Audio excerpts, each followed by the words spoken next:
recurso abranger todos eles, você tem que colocar todos no recurso extraordinário. Bom, esse requisito da repercussão geral foi estabelecido pela Emenda Constitucional 45. Preceitua o artigo 102, parágrafo 3º. No recurso extraordinário, o recorrente deverá demonstrar repercussão geral das questões constitucionais discutidas no caso, nos termos da lei, a fim de que o Tribunal, o Supremo Tribunal, examine a admissão do recurso. Primeira coisa, repercussão geral. É um requisito de admissibilidade do recurso. Somente podendo recusá-lo pela manifestação de 2/3 de seus membros. Então, ele vai por 2/3, que é uma decisão qualificada, quórum qualificado, rejeitar aquele recurso por entender que não houve repercussão geral. E o que é a repercussão geral? De acordo com Bruno Dantas, a repercussão geral é o pressuposto especial de cabimento do recurso extraordinário estabelecido por comando constitucional que impõe juízo de admissibilidade do recurso, leve sempre em consideração o impacto indireto que o eventual solução terá na coletividade. Eu disse no início da aula que a repercussão geral é importantíssima porque aquela decisão ela tem impacto direto em toda a sociedade. Ela é uma decisão erga omnes, ela vai fazer com que aquela decisão sobre aquela pessoa específica repercuta em toda a coletividade. Juízo de admissibilidade, conceito, sistema de desdobrado ou bipartido, e juízo positivo e juízo negativo. O conceito do juízo de admissibilidade é aquele exame que o juiz faz, onde ele vê a presença ou não dos requisitos considerados como indispensáveis à propositura do recurso. Nós vimos isso na teoria geral do recurso. Tempestividade, adequação, preparo, os requisitos subjetivos, que é o interesse, a legitimidade, etc. Deste modo, uma vez verificada a presença de tais requisitos, passará o órgão ad quem a análise do mérito na qual a pretensão recursal será apreciada. Só a partir dessa análise desses requisitos é que eu vou passar para a segunda etapa do juízo de admissibilidade. Sistema desdobrado bipartido, mais uma vez batendo aí para você não esquecer. Adota-se no Brasil o sistema de admissibilidade desdobrado bipartido, onde o juízo acor recebe o recurso e lhe dá ou não seguimento, verificando a existência dos pressupostos genéricos e específicos que lhes são essenciais.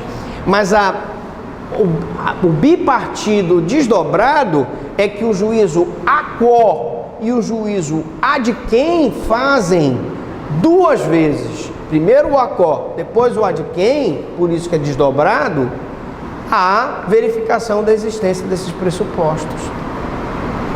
É o que nós falamos numa dessas aulas aqui. Alguém perguntou, professor Franklin, existe esse sistema bipartido? Existe. E a análise é feita pelos dois órgãos, o juízo ad quem e o juízo acor. Então, olha só, juízo de admissibilidade. O juízo de admissibilidade negativo é sempre explícito.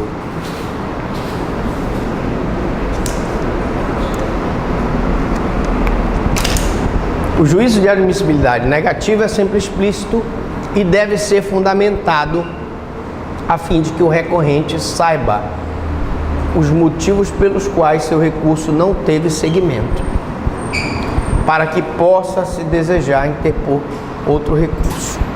Eu disse no início da aula, na hora em que ele dá um juízo negativo, ele vai dizer, não recebo o recurso porque ele tem tempestivo, não recebo o recurso porque não houve preparo. não receba o recurso porque ele não está dentro das hipóteses legais.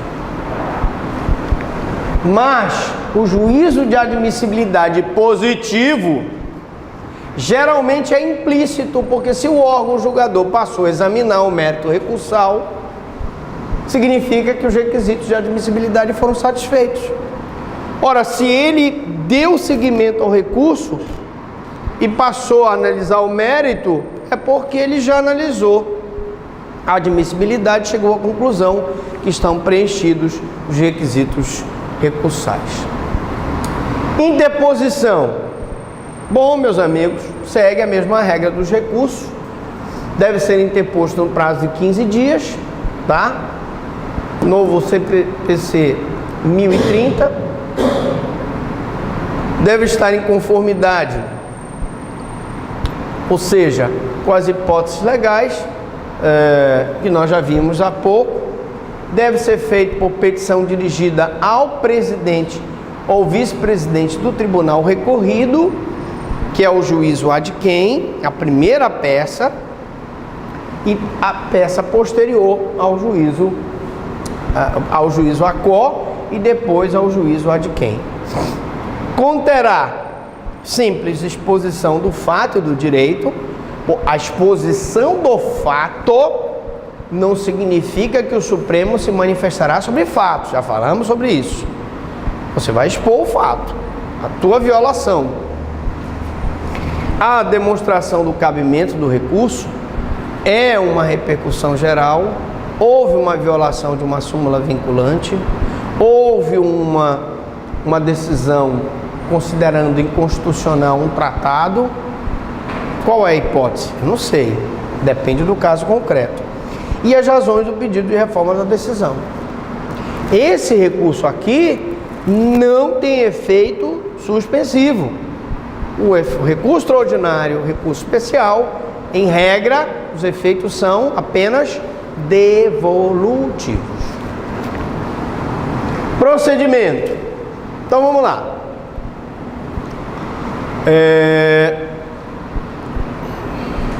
Nós falamos sobre procedimento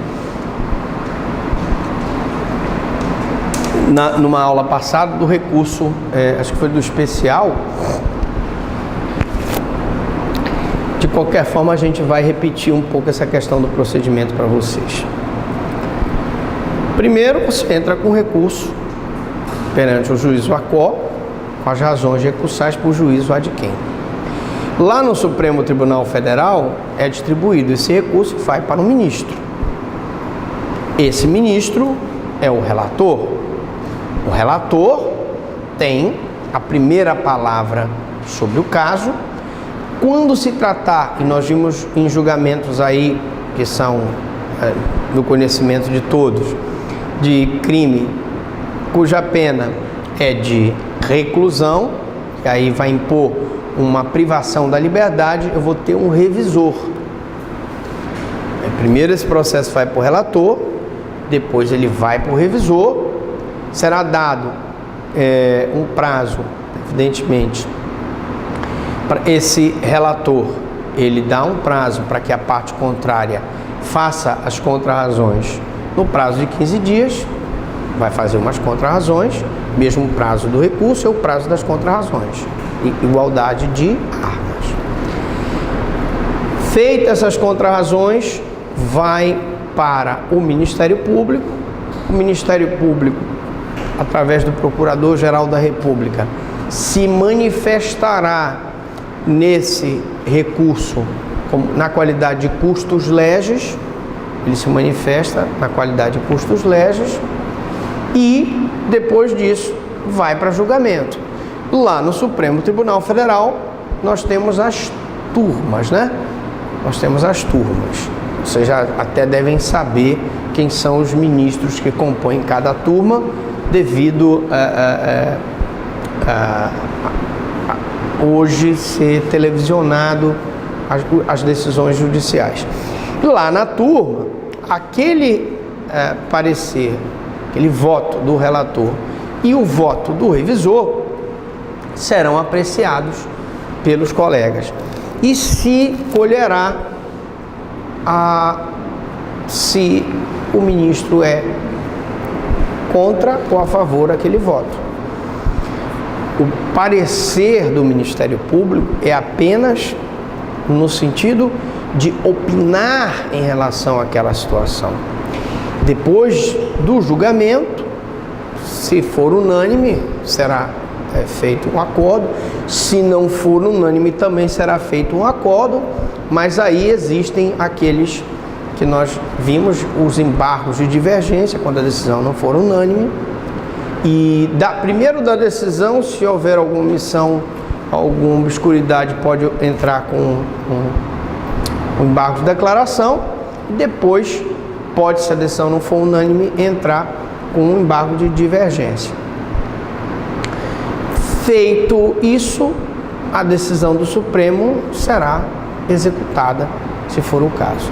Então, basicamente, nós colocamos aqui: o procedimento é repartido entre órgão ACO, onde se originou o acordo recorrido, ao qual se encontra subordinado o juiz, prolator da sentença de primeiro grau, e o órgão ad quem, que é o Supremo Tribunal Federal. Então, aqui é a questão da admissibilidade bipartida, né?